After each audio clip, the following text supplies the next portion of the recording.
All right, so I'm Brett with Mitten State Sports Corner here with DJ Reader. How you doing? Plays for the Detroit Lions, and I just got a couple questions I want to ask if you got a second. So, all right, bet. So being a fifth-round pick, right? Yes. You quickly ascended to the top of the NFL. What advice would you give other young athletes to help fuel them to do the same? Honestly, it's something that Coach Swinney used to say at Clemson. I used to think was super corny when he used to say it. So I used to think it was the most corny thing ever. But really, just run your race. Like everybody's race is not the same. Right. But if you go out there, you work hard every day. You do what you're supposed to do. Keep trying to put one foot in front of the other and work as hard as you can. You're going to end up where you want to be, and wherever that may be, that you're going to love it. Fair enough.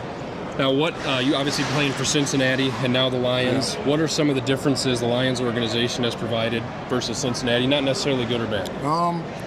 I think just a super close-knit organization. I think both teams kind of they have a close knit, but here you see the owners, you see everybody's down, everybody's kind of being a part. It seems like everybody's goal is to get the championship, no matter what that takes. Sure. Pouring money into it, everybody's putting sweat equity in, and I think that's the coolest thing about it. And then just honestly, the city is really cool because everybody's a fan. The whole city's a fan. Nobody's upset with the team or anything like that. So it's been awesome. It's just been cool to be in the organization. Well, happy to have you, man. We really appreciate it. So Shepard taking over a defensive coordinator. How happy are you for Shep? I like Shep, man. I'm happy for him for the opportunity, man. And you don't usually fall. Well, not in fault, but you don't get those opportunities as a young guy to really go out there and prove yourself, and with some good players. So he's gonna have a good out.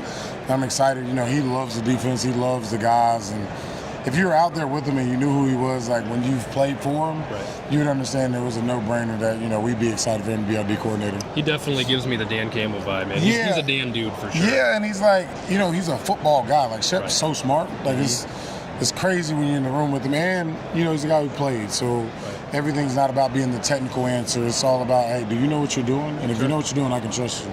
Absolutely. Give me one thing that fans may not know about you that goes into your game day preparations. Okay, game day preparation. I come home immediately at 7 o'clock and I'm blasting music. Every morning on game days, I wake up probably 6:30 and I blast music like loud. Okay. Loud, obnoxiously loud. What type of music? It depends. Okay. Honestly, we can go from some good old Toby Keith, the country vibe. Okay. Some Zach Brown band. All the way up to like NBA Youngboy and all those guys. So it goes through a list. Yeah. You got some oldies on there, some Otis Redding. It just depends on what the vibe is today. There you go. Okay. Yeah. All right. Well, again, I appreciate you taking the time to interview with me, man. And go get that Super Bowl this year. Of course. I'm gonna try to, man. I appreciate you. Thank you so much.